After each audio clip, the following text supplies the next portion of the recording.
What if I told you that painful childbirth wasn't part of God's plan for women? Well, you'd probably point to that passage in Genesis 3 where it talks about it, because for a very long time we were told that Eve has been cursed with that, and that every contraction, every scream, every labor pain is the price that women pay for Eve's sin. But what if that is not what the Hebrew text actually says?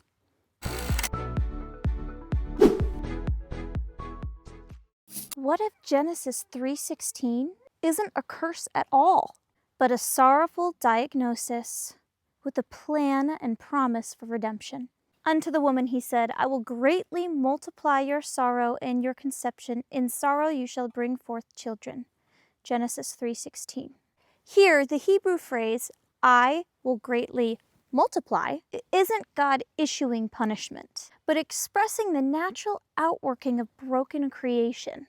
In Hebrew grammar, the way that this is phrased is indicative of what God says will happen, not what God wills to happen. The motivation is different. It's descriptive rather than causative. God foreseeing and lamenting what sin introduces, not ordaining new suffering. In other words, he is saying this is what sin has set in motion. The Hebrew form of the word here is imperfect. Mind my dog in the background. She's having a moment. It takes similar form as the passage in Genesis 4 where we hear about Cain and Abel, where it says, sin is crouching at the door. It desires you, but you must rule over it. This demonstrates a descriptive, conditional function rather than a command. This grammatical mood conveys what will occur as a natural outcome rather than what God mandates, paralleling the curse of Eve in Genesis 3:16 as a sense of consequence rather than causation. It functions as prophetic observation, much like other Hebrew verbs used to describe outcomes of human consequence rather than imposition. The brokenness of the world now multiplies sorrow in a way that wasn't known before the fall. In the same way, there's multiplication of conception and toil. It's the natural ripple effects of separation from God and his perfect design. And interestingly, Eve's curse parallels directly with what Adam is told after the fall. Because notice what it doesn't say here. Pain in childbirth. The Hebrew words here, etzevet and etzav, don't mean physical pain. They mean toil, hardship, even sorrow. It's actually the same root word that's used for Adam in verse 17. In sorrow you shall eat of it all the days of your life, Genesis 3:17. It's fascinating that it's the same root word, atzav, that's used for both. But depending on the translation you're using, they're translated vastly differently, which can make these words appear completely unrelated, which they are not. Eve's pain and Adam's toil are basically the same words.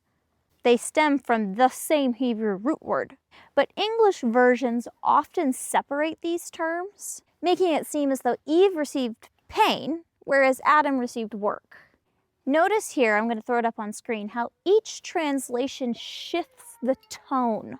Sefer, my preferred version to use, and the KJV maintain a similar sense of consistency with the Hebrew text, maintaining much of the nuance, where other modern versions intensify the focus on physical pain, which in my estimation is not what this passage is about at all. This subtle shift infects our theology. Take the New King James Version, for example. To the woman he said, I will greatly multiply your sorrow and your conception, and pain you shall bring forth children. The New Living Translation, then he said to the woman, I will sharpen the pain of your pregnancy, and in pain you will give birth. The NIV, to the woman he said, I will make your pains in childbearing very severe. With painful labor you will give birth to children. The ESV, to the woman he said, I will surely multiply your pain in childbearing. In pain you shall bring forth children. CSB, he said to the woman, I will intensify your labor pains. You will bear children with painful effort. Translation matters. This contrast between translations shows how much of a different meaning you can have when you shift things even just a little bit. When sorrow becomes pain, it's taking away from the depth, the nuance, and the meaning of this verse, which we're going to dive into next. Renderings like the Sefer and the KJV offer more insight as to the connection between Hava, Eve's suffering, and Adam's toil, but they still don't fully capture the Hebrew nuance in this verse that we're going to look into. Because in reality, the text uses a single word to relate a root of struggling, expressed differently in their each individual contexts. Eve's toil is to bring forth children, which isn't what you expect it to mean. Adam's toil is to bring forth crops. It's not pain versus productivity. It's a parallel struggle in different domains, both reflecting the same fallen soil. So what does it mean to bring forth? Because the act of labor and delivery is not what's being talked about here. The Hebrew word yalad, which means to bring forth, means far more than just giving birth. It also means to raise, nurture, and bring up. God says, in sorrow you will bring forth children. I don't believe that he's describing a few hours of labor pain. He's speaking to the lifelong ache of motherhood, the joy, exhaustion, the heartbreak of raising children in a world touched by death. Hava's own story tells us this tale. She rejoiced at Cain's birth. I have been given a man from Yahuwah, she says. But her joy turns to anguish when Cain kills Abel. First mother's experience is the full spectrum of this prophecy. Joy and grief intertwined. But the Hebrew, this isn't painted as punishment. It's painted as heartbreak from the Father. God isn't pronouncing wrath, describing the reality. The world he once called very good now labors under the weight of sin. His words aren't meant to be vindictive here, but compassionate, spoken like a father grieving what has been lost. God isn't saying, I will make you suffer.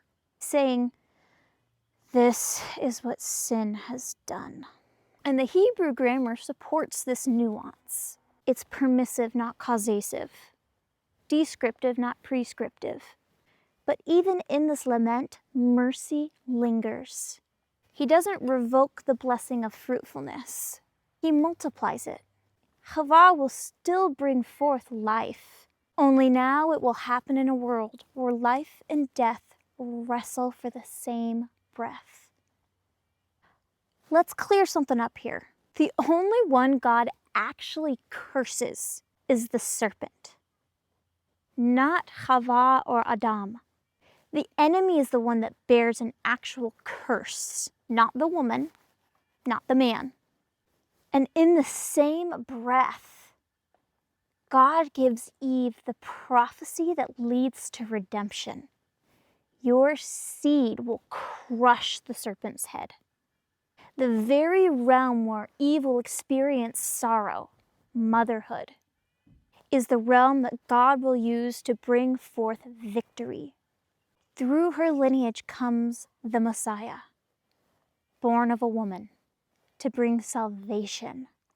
And that's the ache of many mothers ever since. And that ache that has stuck with women ever since, loving in a world that wounds, culminates with Mary.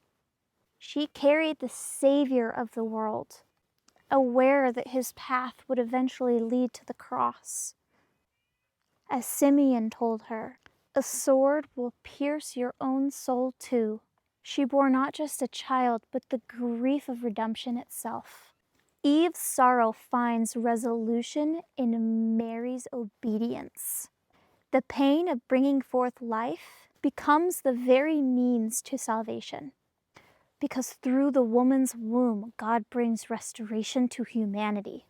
So if this is really what the Hebrew is telling us, you might be thinking, that's great and all, but women do experience pain in childbirth. And you'd be right. Because for many women, they've lived that reality. Yet, as the hormone expert Dr. Patrick Flynn once said on an interview with Alex Clark, just because something is common doesn't mean it's normal.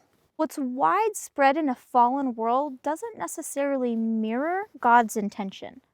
Common does not equal ordained. So why do so many women experience pain then? Even those, like myself, who prepare in faith and knowledge. Because I believe, especially in the Western world, we don't grow up seeing physiological birth. Most of us only know the dramatized version with bright lights, panic, horror stories, and fear. When that's all you've ever seen or heard, your body listens. Belief shapes biology. The field of placebo alone shows us that what we expect is often what we experience. For generations, women have been conditioned, not only at the level of culture, but also at the level of faith, to fear birth. That fear manifests physically. Tension, adrenaline, and pain. When physiologically, on a scientific level, it's actually the feel-good hormone, oxytocin, that drives labor and blocks pain receptors.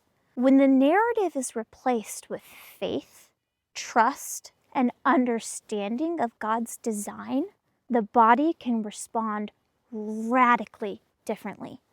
I'll be sharing more about this next week, as I want to keep the focus on this video on biblical exegesis. But next week, we will be diving into how I reconcile this knowledge with my own experience in childbirth, having experienced both intense pain and peace, and what that's taught me about design, faith, and redemption.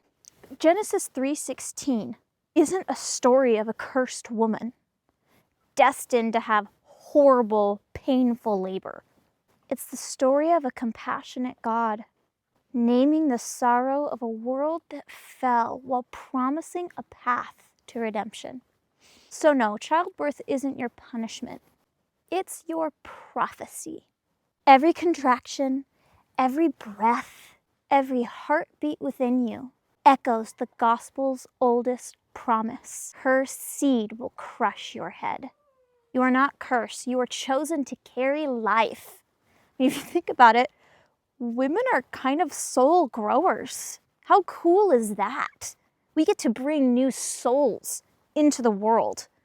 And through Yahusha, Jesus, God's word over you is not pain, it's promise. Not punishment, but purpose. You were never meant to live under the shadow of a curse. You were meant to bring forth life in body, in spirit, and in the world around you. Even in a fallen world, the design still whispers back to Eden.